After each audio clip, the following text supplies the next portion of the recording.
찬송의 고백처럼 마음의 소망 되시는 구주 따라가는 우리 모두 다 되실 줄로 믿습니다. 우리 좌우에 있는 분들 바라보시면서 인사하실 때 사랑합니다, 축복합니다, 잘 됩니다.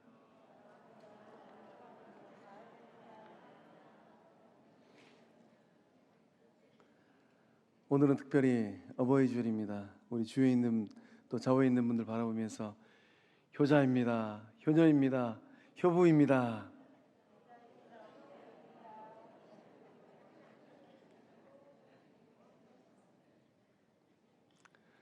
입술의 고백이 믿음의 고백이고 삶의 고백인 줄로 믿습니다. 오늘 말씀의 제목이 어머니의 하나님, 나의 하나님입니다. 본문에 등장하는 이 룻의 이 거룩하고 순결한 고백이 예배 자리에 나오신 성곽의 모든 권속들의 동일한 믿음의 고백 될 줄로 믿습니다. 어버이 주일날 부모님을 공경하고 또 효도해야 될 이유가 있다면 무엇일까요? 곰곰이 묵상해 보면 우리가 부모님 앞에 효도를 해야 될 중요한 이유가 두 가지 있는 것 같습니다. 먼저는 존재론적인 이유입니다. 오늘 살고 있는 나라는 존재가 어떻게 존재할 수 있게 되었는가? 오늘의 나는 어느 날 문득 하늘에서 뚝 하고 떨어진 존재가 아닙니다. 나라는 존재는 어머니의 몸을 빌려서 이 땅 가운데 태어났습니다. 또 어머니의 사랑을 먹고 자랐어요. 이 땅 가운데 호흡하고 생명 있는 인간 존재라면 어머니 없는 존재는 단 한 명도 없습니다. 10달 동안 어머니께서 그 뱃속에 품어주셨습니다. 꼬물거리던 그 작은 씨앗이 10달 동안 자라고 성장하여서 인격 개체로 태어나게 되었어요. 뱃속에서 아기를 품은 그 어머니의 몸매는 어떤 몸매가 되었습니까? 더 이상 아름다운 아가씨의 몸매가 아닙니다. S라인이 D라인이 되어버렸어요. 배도 터지고 살도 터지고 또 상고의 고통을 무릅쓰고 아이를 출산하셨습니다. 아기는 태어나서 제일 먼저 만나는 사람이 누구입니까? 어머니입니다. 아기는 어머니의 이 따뜻한 품 안에서 자라갑니다. 어머니는 사랑으로 젖을 먹여주시고 기저귀를 갈아주시고 그 삶을 일으켜 주셨습니다. 사랑 많은 어머니는 그 코 흘리게 아이들을 등에 업어서 키우셨습니다. 어머니의 사랑 가득한 이 말씀은 그 어린 자녀들의 영혼의 삶의 단비가 되었고, 어머니의 이 가르침은 세상 그 어느 누구와도 견줄 수 없는 위대한 교사가 되셨고 스승이 되셨고 코치가 되셨습니다. 받아보십시오. 맞나 안 맞나? 막 두 군데서 세 군데서 울리는 거 보니까 막 여기저기서 맞다고 전화가 오는 것 같습니다. 어머니는 말을 가르쳐 주셨고 인간다운 존재가 되라고 예절을 가르쳐 주셨습니다. 또한 인생길을 걸어가면서 학창시절 때 어머니는 그 쌈지를 털어서 등록금을 대주시고 뒷바라지를 해주셨어요. 광활한 대지에는 초목들이 자라나고 있습니다. 광활한 대지에서 자라나고 있는 초목이 꽃을 피우기 위해서는 태양의 따뜻함과 빛이 있어야 되고 또 풍부한 비가 있어야 되고 양분이 많은 토양이 있어야 됩니다. 인간의 생명이 건강하게 자라고 반듯하게 자라기 위해서는 무엇이 필요할까요? 어머니의 극진한 사랑, 아버지의 땀방울이 필요합니다. 어버이 주를 맞이하여서 부모님 살아계시거들나 하나님께서 시간 주셨을 때, 기회 주셨을 때 지극한 효를 다하는 우리 모두 다 되실 줄로 믿습니다. 어머니를 향한 이 사랑의 마음을 문학박사 양주동 박사님이 어머니의 마음이란 시로 구구절절하게 표현하셨어요. 나실제 괴로움 다 잊으시고 기르실제 밤낮으로 애쓰는 마음, 진자리 마른 자리 갈아 넣으시며 손발이 다 닳도록 고생하시네. 하늘 아래 그 무엇이 넓다리요 어머니의 희생은 가히 없어라. 우리 1절만 함께 불러보겠습니다. 나실제 괴로움 다 잊으시고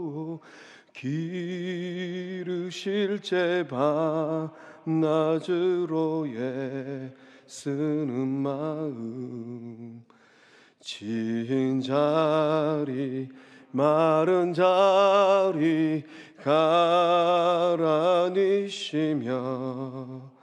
손발이 다 닳도록 고생하시네. 하늘 아래 무엇이 넓다리요 어머니의 이세는 가리옵소라. 할렐루야. 그 사랑에 화답하고 그 사랑에 보답하는 우리 성광의 영적 식구들 다 되실 줄로 믿습니다. 부모님께 효도해야 될 두 번째 이유는 또 무엇이겠습니까? 하나님께서 명령하셨기 때문이에요. 하나님의 명령은 뭐 기분 좋으면 하고 싫으면 말지 이게 아니에요. 하나님의 명령입니다. 신명기 5장 16절의 말씀을 우리 한 목소리로 함께 읽어보겠습니다. 너는 너희 하나님 여호와의 명한 대로 내 부모를 공경하라. 그리하면 너희 하나님 여호와가 네게 준 땅에서 내가 생명이 길고 복을 누리리라. 아멘. 하나님께서 뭐라고 말씀하십니까? 너희 하나님 여호와의 너희 하나님이에요. 하나님 믿으십니까? 대답이 적으세요. 툭 하고 질문하니까 믿는지 안 믿는지 잘 모르시겠습니까? 하나님 믿으십니까? 그 명령에 순종하고 그 명령을 따를 줄로 믿습니다. 명한 대로 내 부모를 공경하라. 공경하는 것은 어떻게 하는 걸까요? 부모님을 공경하는 것은 부모님을 무겁게 여기는 거예요. 오늘 이 자리에 하나님께 세우신 이 나라의 대통령이 불쑥 왔습니다. 또는 청와대에서 일주일 뒤에 대통령께서 가신답니다 라고 전화가 걸려온다면, 또는 여러분의 가정에 청와대에서 또 대통령 집무실에서 한 통의 전화가 걸려옵니다. 한 달 뒤에 대통령께서 가시겠습니다. 여러분 어떠실 것 같으세요? 아마 집에 있는 먼지 하나 없도록 쓸고 닦고 하실 것 같아요. 부모님을 공경하는 것은 그렇게 무겁게 여기라는 거예요. 친부모든 시부모님이든 장인어른이든 장모님이든 오신다면 그렇게 무겁게 반기고 맞이라는 겁니다. 우리 성공하게 다음 세대 부모님이 살아있는 자녀들은 그 부모님을 그렇게 중하게 여기는 주의 친백성들 되신 줄로 믿습니다. 이 말씀대로 부모를 공경하면 하나님이 주신 은총이 있어요. 무엇입니까? 너희 하나님 여호와가 네게 준 땅에서 내가 생명이 길고 복을 누리리라. 장수의 비결은 어디 있을까요? 예수님의 12제자 가운데 요한 사도는 가장 오래 살았습니다. 왜 생명의 주인 되신 하나님은 요한 사도에게 장수의 은혜를 허락하셨을까요? 우리 주님께서 십자가를 지시고 돌아가시는데 어머니 마리아만 생각하면 가슴이 저미셨을 것 같아요. 어머니 마리아를 누구에게 맡겼습니까? 사랑 많은 사도 요한에게 맡겼어요. 그러니 생명의 주인 되신 하나님께서 요한의 생명을 장수하게 만들 수밖에 없는 겁니다. 오늘 주의 자리에 나오신 성광의 모든 영적 어머니 아버지들, 그 삶의 자리에 장수의 은혜가 임할 줄로 믿습니다. 우리 옆에 있는 분 보고 998834 하세요. 인사 말하겠습니다.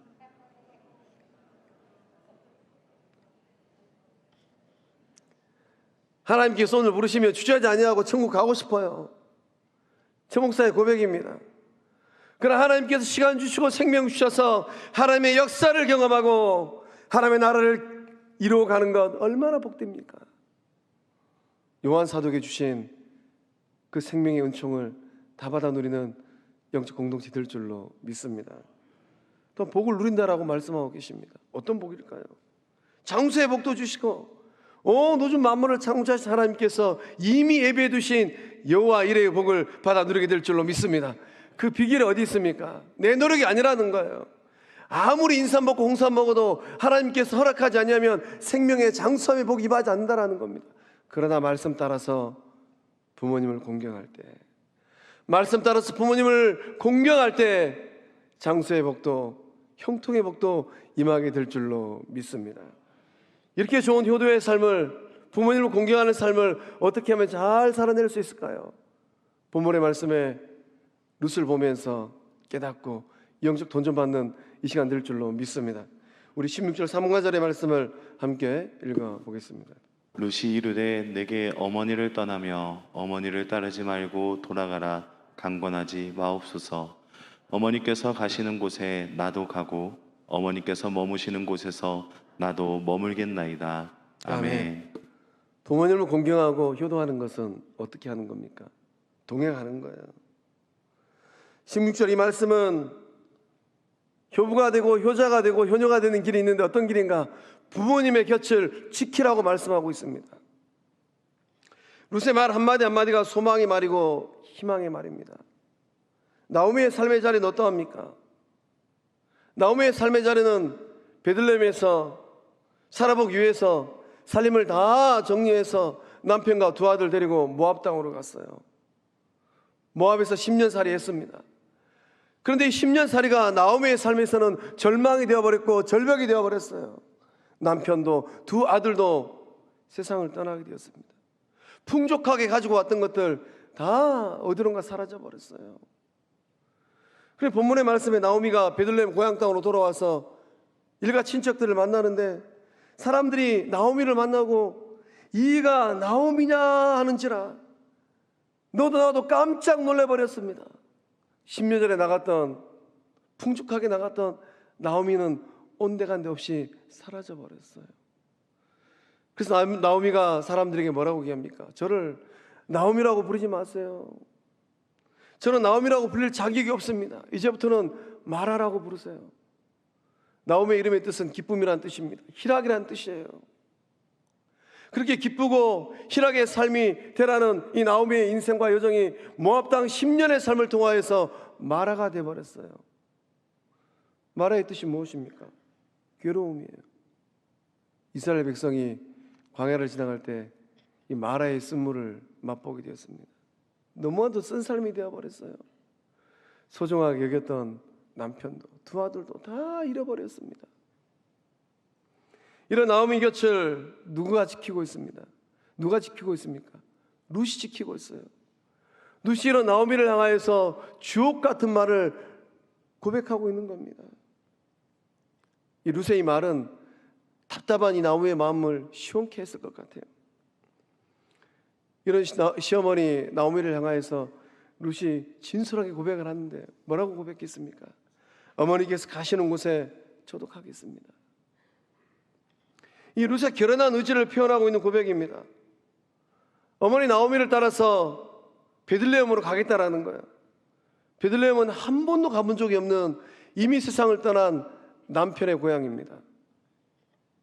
베들레헴 가서 살 생각을 하면 어쩌면 룻의 마음도 답답했을 것 같아요. 룻의 입장에서 한번 생각해 보시기 바랍니다. 시어머니 나오미를 따라서 이 베들레헴으로 가는 것은 대가를 지불해야만 합니다. 어떤 대가입니까? 친정을 등지고 정든 고향을 등져서 룻의 입장에서는 이방 땅이에요.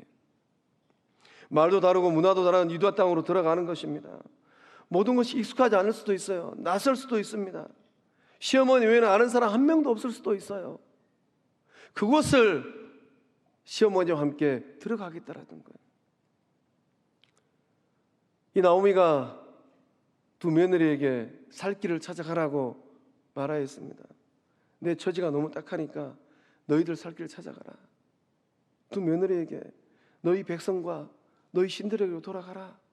이렇게 얘기하니까 형님 되는 오르바는 어떻게 했습니까? 자기 살 길을 찾아서 갔어요. 이 시어머니 나오미가 곁을 떠나는 오르바를 가만히 보면서 곁을 지키고 있는 룻에게 얘기합니다. 너도 너희 동서를 따라서 너희 족속에게로 너희 신에게로 돌아가라. 룻은 무엇을 선택했습니까? 룻은 자기 살 길보다는 시어머니, 홀로 된 어머니를 봉양하는 길을 택했습니다. 부모님께 효도하는 것은 선택사항일까요? 필수사항일까요? 훅 하고 질문하니까 당황되십니까? 효도는 선택사항일까요? 필수사항일까요? 대답이 갈리시네요. 다시 여쭙겠습니다. 부모님께 효도하는 것은 선택입니까? 필수입니까? 하나님께서 명령하셨잖아요. 내 부모를 공경하라. 명령은 선택이 아니에요. 그것은 필수입니다. 내 기분 좋으면 하고 기분 나쁘면 하지 않고 내 상황에 따라서 했다 말았다 그게 아니라는 거예요. 우리 앞에는 두 갈래의 길이 놓여 있습니다. 어떤 길입니까? 오르바의 길이 있고 룻의 길이 있어요. 힘들고 어려울 때 할지라도 부모님을 모시는 공경하는 길을 걸어갈 것인가? 등질 것인가? 오늘 예배 자리에 나오신 성도님들은 어느 길을 가고 있습니까? 어느 길에 여러분은 서 있습니까? 우리 성곽의 자녀들, 부모님들을 모시고 있는 우리 자녀들은 오르바의 길을 걷고 있습니까? 룻의 길을 걷고 있습니까? 우리 며느리들은 어떤 길을 걷고 있습니까? 소망합니다. 오르바의 길이 아니라 룻의 길을 걷고 있는 줄로 믿습니다. 가나안 농군학교에서 이 효 운동을 일으키신 김범일 장로님이 계십니다. 이 장로님의 인생 스토리가 있어요. 김범일 장로님은 이 가나안 농군학교를 창설한 이 김용기 장로님의 둘째 아들이에요. 참 김용기 장로님은 참 배울 게 많은 분입니다. 아버지 김용기 장로님은 참 걸출한 분이셨어요. 6.25 동란으로 황폐하게 되어버린 이 땅을 199 가꾸기 위해서 하나님이 주신 천직, 이 농부의 이 천직을 가지고 황폐해진 땅을 199 가꾸었습니다. 참 아버지 김용기 장로님이 이런 말을 하셨더라고요. 조국이여 안심하라. 그러니까 아버지 김용기 장로님은 이 황폐한 이 조선 땅을 읽으면서 조국이여 안심하라. 땀 흘리고 있는 내가 있고 동지들이 있으니까 조국이여 안심하라. 그 김용기 장로님과 같은 믿음을 가진 주의 사람들이 장로로, 안수로, 권사님으로 세워질 줄로 믿습니다. 교회여 안심하라. 근데 이 아들, 이 김범일 장로님은 김용기 장로님의 둘째 아들이었대요. 우리가 이제 말씀 보면은 탕자가 둘째 아들이었잖아요. 이 김용기 장로님의 둘째 아들 김범일 장로님도 이 탕자처럼 비슷한 인생 스토리를 갖고 있습니다. 이 아버지가 황무지를 개간하고 농사를 짓는데 그 아버지 밑에서 뼈 빠지게 고생하는데 갈등이 많았어요. 아버지가 이 황무지를 일구기 위해서 일을 하시는데 새벽 4시부터 밤 11시까지 고된 일을 하셨습니다. 이 아들 이 김범일 장로님도 그 아버지 따라서 새벽 4시부터 새벽별 보고 밤 11시까지 저녁별 보고 집으로 들어오는 거예요. 이 먹는 것도 시원치 않았다고 합니다. 콩보리밥 먹고 또 고구마로 끼니를 때우니 얼마나 힘들었겠어요. 그래서 울기도 하고 산에 올라가서 악을 쓰기도 했답니다. 결국은 견디지 못하고 결심하고 가출했어요. 집 나간 탕자처럼 이 둘째 아들 김범일 장로님이 가출해버렸습니다. 어느 날 아버지 김용기 장로님으로부터 편지 한 통이 왔습니다. 그 편지에는 이런 글이 써 있었습니다. 사랑하는 아들아, 일본 사람들이 나를 꺾지 못했는데 내가 내 뜻을 꺾으려고 하느냐? 국가와 민족을 위하여 일하려고 하는데 아들인 내가 이해하고 도와주지 못할 망정 염려가 되게 하려느냐? 교회에서 설교도 해야 하고 남을 가르쳐야 하는데 내 자식이 따르지 않으니 권위도 없고 가르칠 자격도 없구나. 나는 너를 사랑한다. 돌아와서 가볍게 같이 살자꾸나. 이 편지를 받고 집 나갔던 둘째 아들이 어떤 선택을 했을까요? 1번, 오래간만에 1번 해봅니다. 1번, 집으로 돌아갔다. 2번, 가출 생활을 계속했다. 1번입니까? 2번입니까? 대답이 좀 갈리시네. 김범일 장로님은 아버지의 편지를 듣고 편지를 받고 집으로 돌아가셨어요. 편지를 받고 많이 울었답니다. 그러나 그 안에는 갈등이 여전했다고 해요. 집으로 돌아가면 기다리고 있는 것은 송아지가 아니고, 탕자는 집으로 돌아가면 송아지가 기다리고 있었는데, 김범일 장로님은 집으로 돌아가면 콩보리밥이 기다리고 있어요. 고된 노동이 기다리고 있는 겁니다. 하루 종일 새벽 4시부터 11시까지 또 일할 것 생각하니 앞이 캄캄한 거예요. 가지 않으려고 하니 아버지의 가슴에 불의의 못을 받게 되는 것, 그것 때문에 고민하게 되었다고 합니다. 3일 동안 몸부림치면서 기도하셨다고 해요. 기도하다가 자식된 도리를 깨닫게 되었다고 합니다. 자식된 도리가 무엇일까요? 자식된 도리는 무엇입니까? 부모님을 공경하는 것인 줄로 믿습니다. 부모님의 말씀을 가볍게 여기는 것이 아니라, 아들아 돌아와라, 너를 사랑한다, 함께 밭을 일구자꾸라, 그 부모님의 말씀을 중하게 여기는 것, 그것이 바로 효의 길인 줄로 믿습니다. 몸부림치고 집으로 돌아오셨어요. 그리고 나서 아버지의 뒤를 이어서 가나안 농군학교를 이루셨습니다.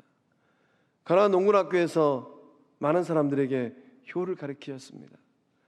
가나안 농군학교에는 효도 10계명이 있다고 해요. 얘가 효도 10계명을 말씀드릴 테니까 오늘 어버이 주일을 맞이해서 나는 부모님께 효도하는 효자인가, 부모님의 속을 불편하게 있는 불효자인가 잘 살펴보시기 바랍니다. 첫 번째 계명이 무엇인가? 신앙을 갖도록 해드리는 거랍니다.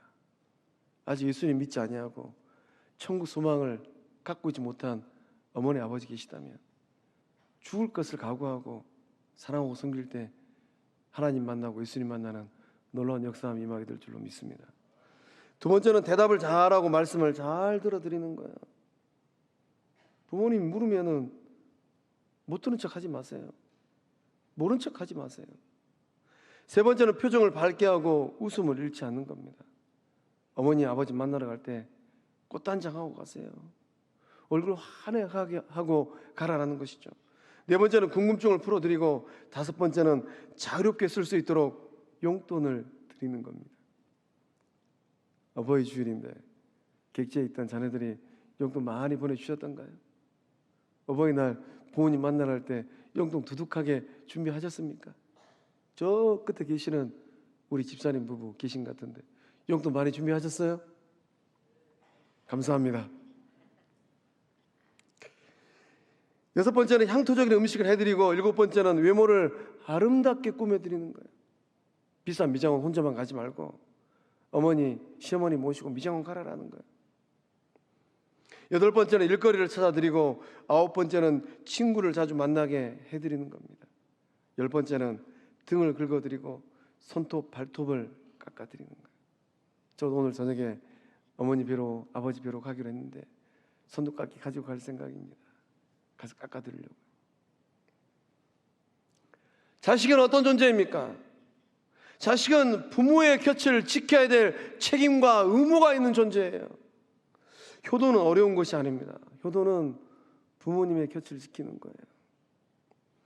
효부 효자의 길을 걷는 것은 어려운 길이 아닙니다. 그저 묵묵하게 부모님의 곁을 지키는 거예요. 저는 저희 교회 와서 목회하고 섬기면서, 야, 우리 영적 공동체 가운데 룻하고 쏙 닮은 효자가 있고 효녀가 있고 효부가 있구나. 20년 30년 넘도록 부모님을 공양하고 시어머니 곁을 지키고 있는 권사님들, 성도님들 보면 고개가 절로 숙여져요. 우리 다음에 후대 자녀들도 여수 전역에서 가장 이름나는 효자가 되고 효녀가 되고 효부가 될 줄로 믿습니다. 이 룻은 어머니께서 머무시는 곳에 나도 머물겠다라고 또 고백을 하고 있어요. 이 머무시는 곳은 대체 어디일까요? 이 머물다라는 히브리어 동사는 룬입니다. 이 룬의 뜻은 불편한 상태로 밤을 지새우다라는 뜻이에요. 그러니까 어머니의 불편한 잠자리를 룻은 살피겠다랍니다. 어머니와 동고동락 하겠다라는 거예요. 바늘이 가면 실이 가듯이 어머니 따라서 룻은 함께 하겠다라는 겁니다. 어머니의 잠자리가 불편하진 아니할까? 어머니가 홀로 되신 어머니가 불편한 자세로 불편한 상태로 기나긴 마음을 지새우지는 아니할까? 그 마음을 가지고 시어머니의 곁을 지켜내겠다라는 것. 그것도 아무도 없는 이방 땅 베들레헴에 가서. 효도는 어떻게 하는 겁니까? 효도는 물질로 하는 게 아니에요. 효도는 마음으로 하는 겁니다. 부모님의 잠자리를 살펴드리는 것, 이부자리를 봐드리는 것, 그것이 효의 지름길인 줄로 믿습니다.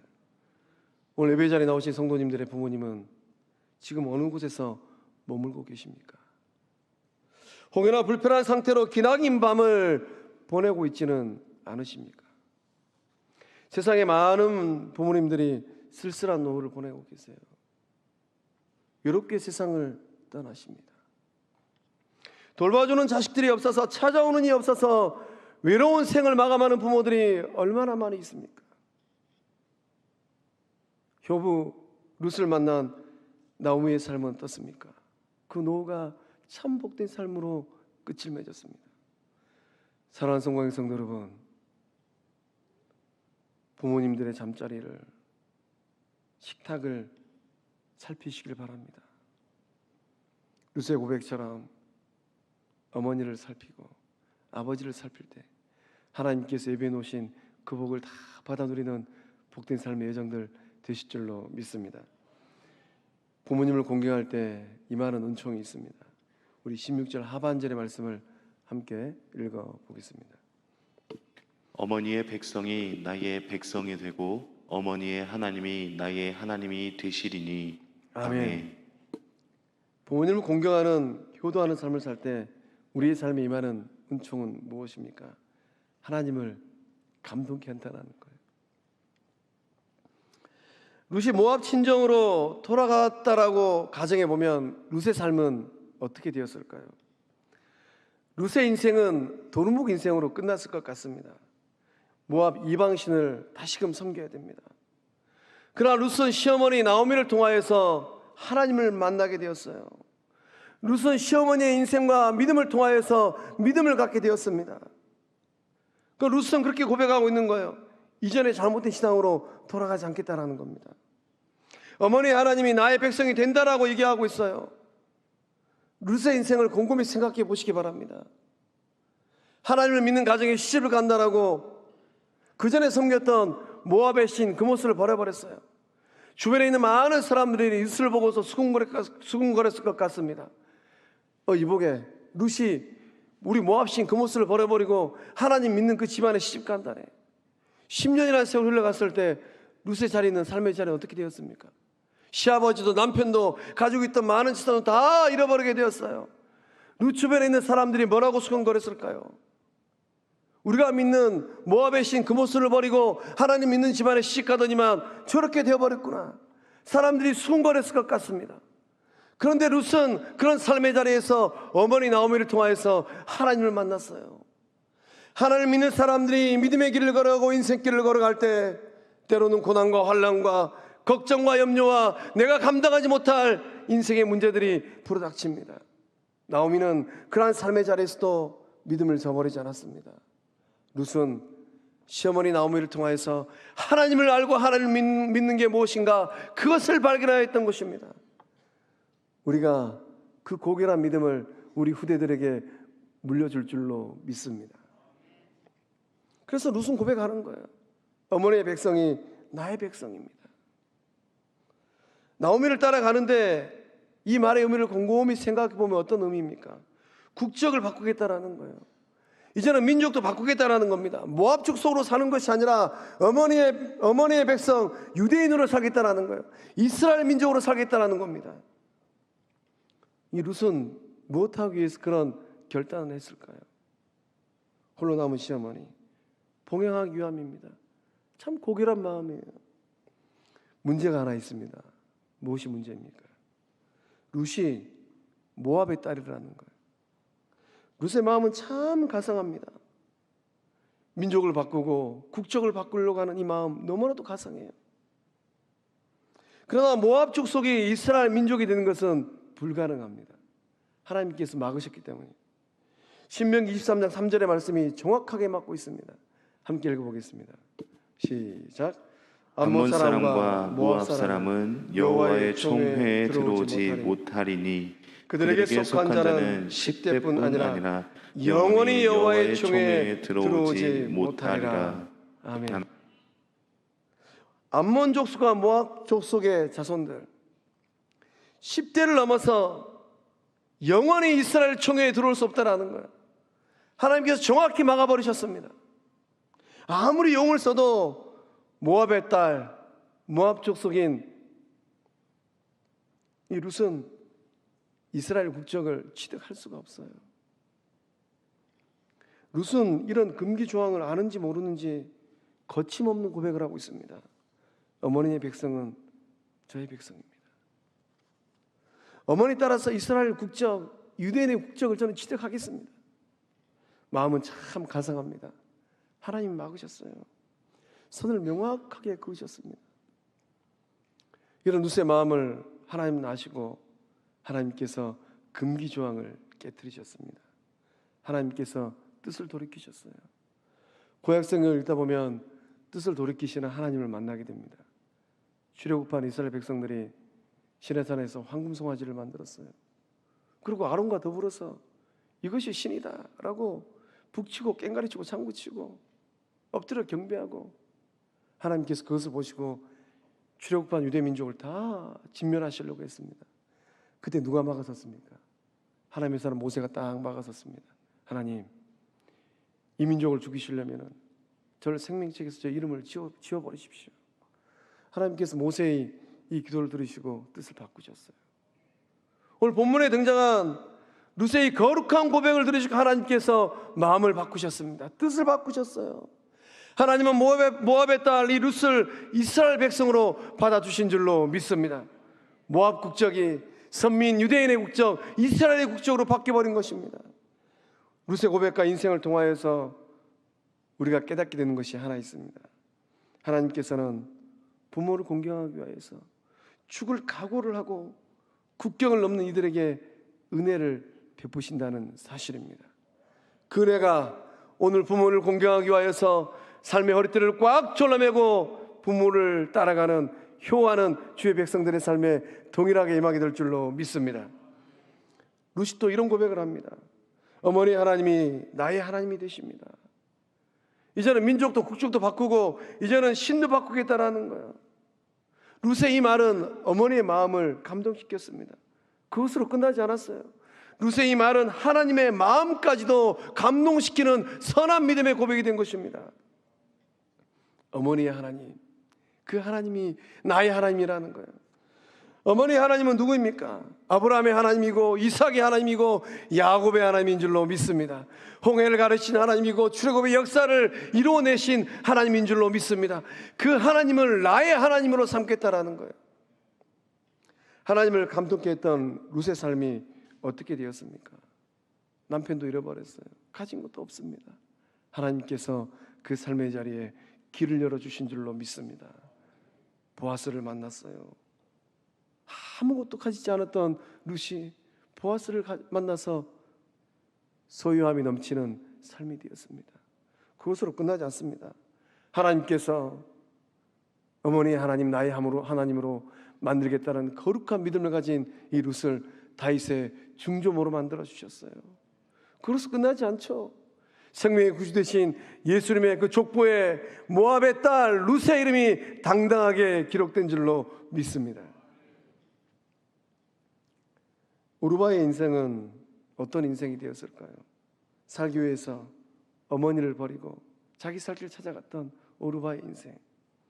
오르바는 모압 신으로 돌아가는 도루묵 인생이 되어버렸습니다. 돌아가는 그 인생으로 그 삶이 끝나버렸어요. 모압으로 돌아간 이 오르바가 어떠한 삶을 살았는지 성경은 침묵하고 있어요. 그러나 곰곰이 생각해 보면 하나님을 버리고 이방신에게로 다시 돌아가는 도루묵 인생이 되어버렸겠구나. 두 연의 삶이 너무나도 혁혁한 차이가 있습니다. 영혼을 결정하는 차이가 나버렸어요.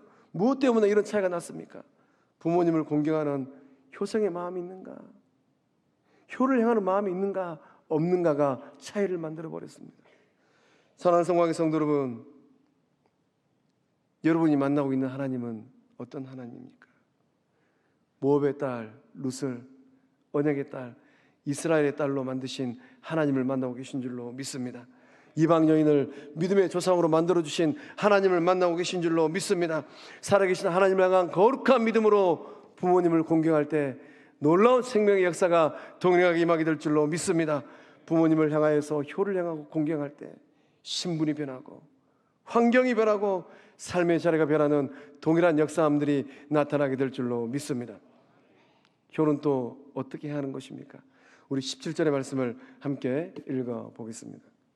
어머니께서 죽으시는 곳에서 나도 죽어 거기 묻힐 것이라.